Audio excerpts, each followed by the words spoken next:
Insurance. This is Tony Cañas, Chief Motivational Officer at Insurance Nerds and PNC Client Advisor at the Jacobson Group.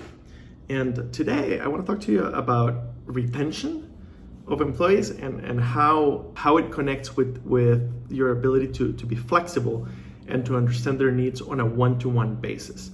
It seems that recently I've been getting a lot of calls from people looking for new opportunities, and the number one reason is lack of flexibility.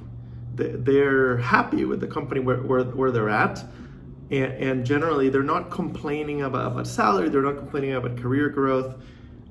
A lot of it is they're complaining about lack of flexibility, and it kind of manifests in different ways for the different generations. So I thought it'd be an interesting topic to talk about for a little bit. So first, at the entry level, you have millennials and Gen Zers who are very big into work-life balance, and many of whom are very young and maybe not quite mature enough, and maybe they haven't been in insurance for long enough to see this as a career, and probably not long enough at your company to see it as a long-term. Young insurance professionals looking to leave the industry for things as silly as not being able to work remote yet, right? And they're a few months away from it, and they can't get it because the rules of the company they're working for don't allow them yet. They don't have enough time yet. Or mid-career professionals with solid careers who have grown in the company that they're at. They've been in the company for a long time, but have bad commutes, and they're looking for more work from home time, or they're looking to work closer to home. And same story, the company just doesn't have the flexibility. The culture doesn't yet allow for more than once a week remote work, or even if that at all. Late career professionals, more and more what I'm seeing is there's people who love what they do. They've made a lot of money doing what they do. They've gained a lot of experience, and they don't want to fully retire. They want to do something that allows them to work less hours while remaining active, maybe work on projects that they enjoy.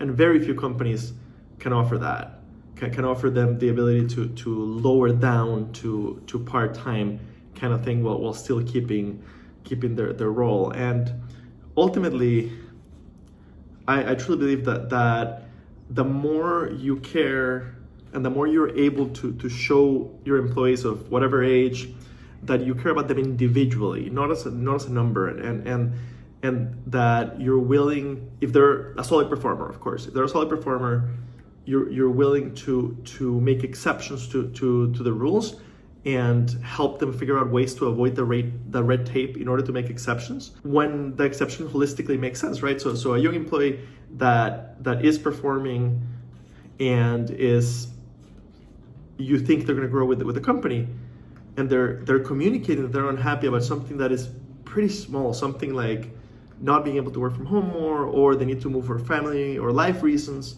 and you can see this great career that's coming for them, and they're just not mature enough to see it yet. It makes a lot of sense to help make exceptions if they holistically make sense. And the biggest thing to remember is we are in a super low unemployment point. The insurance industry is about 1.5% unemployment. It's very, very low. It's very much an employees market. It's likely to continue being an employees market for a good while. And the cost to replace an employee, depending on whose numbers you look at, it's in the tens of thousands of dollars. In fact, my friend Ben Baker puts it at $100,000 cost to replace any employee. If you take into account the cost of vacancy of that seat being open for a while, if you take into account the fact that the market has gotten hotter and it might cost you more money to replace the employee than what they're making right now, just in salary, and then the ramp up time for the new employee, it just makes sense.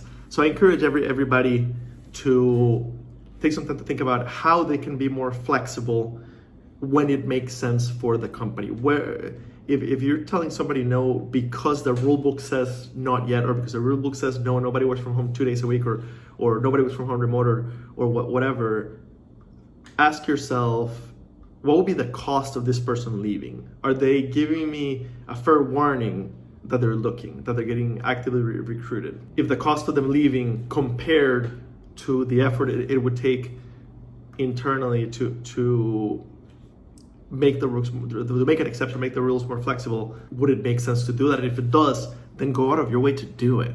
It'll go a long way, and it'll go a long way in gaining that person's commitment. If they do leave, Jacobs is here to help. Let us know. We'll help you find the next person. We'll help you find an interim person to keep the trains running while you find the right person in this very, very tight market. Thank you very much for your time. Happy Friday.